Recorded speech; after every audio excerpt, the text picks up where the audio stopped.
Hello there guys, it's Joey. So this is going to be a review of the Witch's Datebook 2015. But before we actually get into that, I want to say a huge thank you to Sharon who actually sent me the book, along with this. Oh, look at me. I am a Labradorite Scot. Look, look.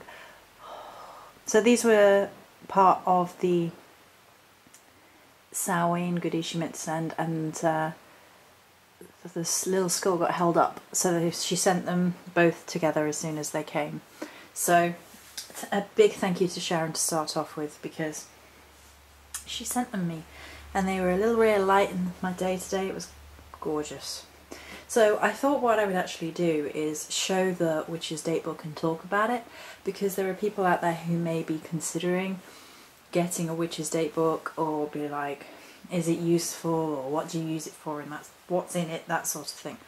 So this is the ring binder one, as you can see, and we will go through it. Now the art style is basically a very personal thing, whether or not you like it. I think it's lovely. I actually prefer it in the black and white rather than in the colour, because I'm a monochrome fan, or freak if you like. So here we go with the table of contents, and we have things like how to use the date book, and then there are 5 mini essays at the start about certain subjects, and then the months and about the author's appendices and notes. So at the very beginning it tells you how to use the book. It shows you which symbols are for which planet. It shows you which symbols are for which zodiac sign, and then retrograde and direct, as well as moon phase. And maybe if I zoom in a little bit, there we go, so you can actually see what they look like.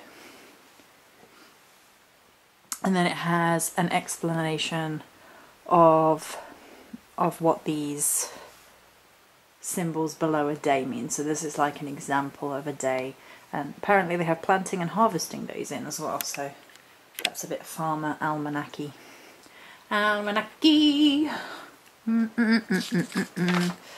Right, so this is one of the first essays in, and it's talking about play magic, childhood magic, things of that nature. Now I'm not going to focus on them too much, because if you want to read the whole lot, obviously it's worth going out and getting the book. So there's automatic writing, relaxation now,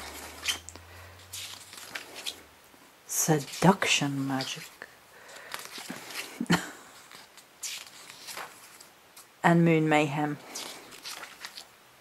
So there are those essays at the beginning of the book, and the rest of the book is set up very much like a small calendar or diary, depending on, I guess it's kind of both.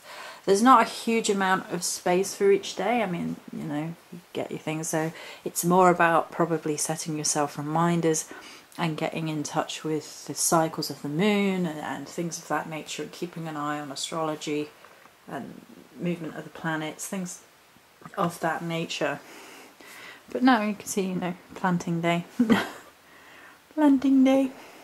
And then here at the start of, I think it's on every page, or on every page there is either a little bit of art and some information, or a piece of art and things. So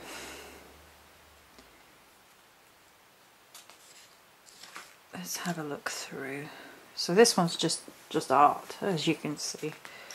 There are recipes and there are bits of information about certain things. So here is information about crocus by Tess Whitehurst, and it's basically meant to align with the time of year, so more northern hemisphere, I guess. So there you go, there's a recipe for beet cake if you so desire. It doesn't sound like something I would be interested in. Imbolc, some information about Imbolc here. That's great. some Sabbaty information. Seems to be a theme. Spring Lantern Festival in China. Deviled eggs recipes, Astara. Cherry blossoms. And so on and so forth. Blue moon. It's very much like this all the way through. Anubis. Crepe. Right. So it's very much of a muchness all the way through Samhain. I love this. Is my favourite piece of art in the whole thing, so I'm glad I'm accidentally flicked to it. Isn't that amazing? Beautiful.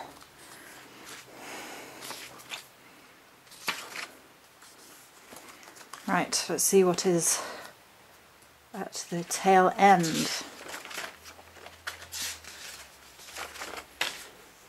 So we have about the authors at the very back.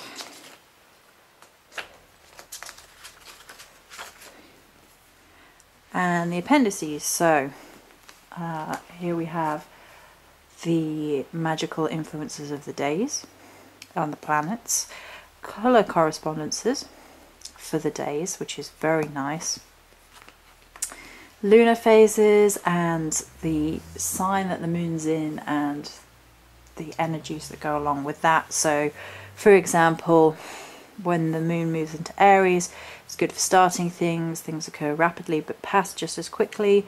People tend to be argumentative and assertive. Then we have a list of 2015 eclipses, which is fantastic, as well as the full moon, as well as planetary retrogrades, and then moon of void of course information.